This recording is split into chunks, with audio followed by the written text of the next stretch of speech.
Benjamin നെതന്യാഹുവിനെ മാത്രമല്ല hit ലിസ്റ്റിൽ Iran വച്ചിരിക്കുന്നത്.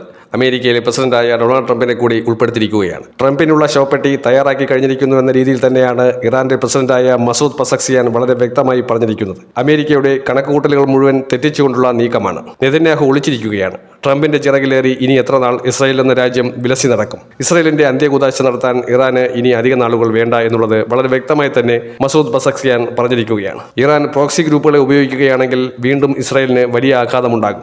നിരപരാധികളെ കൊന്നൊടുക്കിയ ബെഞ്ചമിൻ നെതന്യാഹുവിനെ ഞങ്ങൾ വെറുതെ വിടില്ല. ഞങ്ങൾ അയാൾക്ക് വധശിക്ഷയ്ക്ക് വേണ്ടിയുള്ള നീക്കങ്ങൾ തയ്യാറെടുക്കുകയാണ്. ഇറാൻ അത് നടപ്പിലാക്കുക തന്നെ ചെയ്യുമെന്ന് മസൂദ് പസക്സിയാൻ വളരെ വ്യക്തമായി തന്നെ ഒരു ഭയവുമില്ലാതെ ഏറ്റവും വീറോടുകൂടി പറയുമ്പോൾ അത് ലോകരാജ്യങ്ങൾ വളരെ ശ്രദ്ധയോടെ വീക്ഷിക്കുകയാണ്. GCC രാജ്യങ്ങൾ ദാരിദ്ര്യത്തിലേക്ക് നീങ്ങുന്ന സമയം അടുത്തിരിക്കുന്നുവെന്നും ഈ ഇറാൻ അമേരിക്ക ഇസ്രായേൽ സംഘർഷം കൊണ്ട് ലോകരാജ്യങ്ങൾക്കുണ്ടാകുന്ന നഷ്ടങ്ങൾ എത്രത്തോളം ഭയാനകമാണ് എന്നുള്ളതാണ്. ചരക്ക് ഗതാഗതത്തിനെ പരിപൂർണമായി സ്തംഭിപ്പിക്കാനുള്ള നീക്കങ്ങൾ വരെ പല കോണുകളിൽ ആലോചിക്കുകയാണ് ഇറാൻ.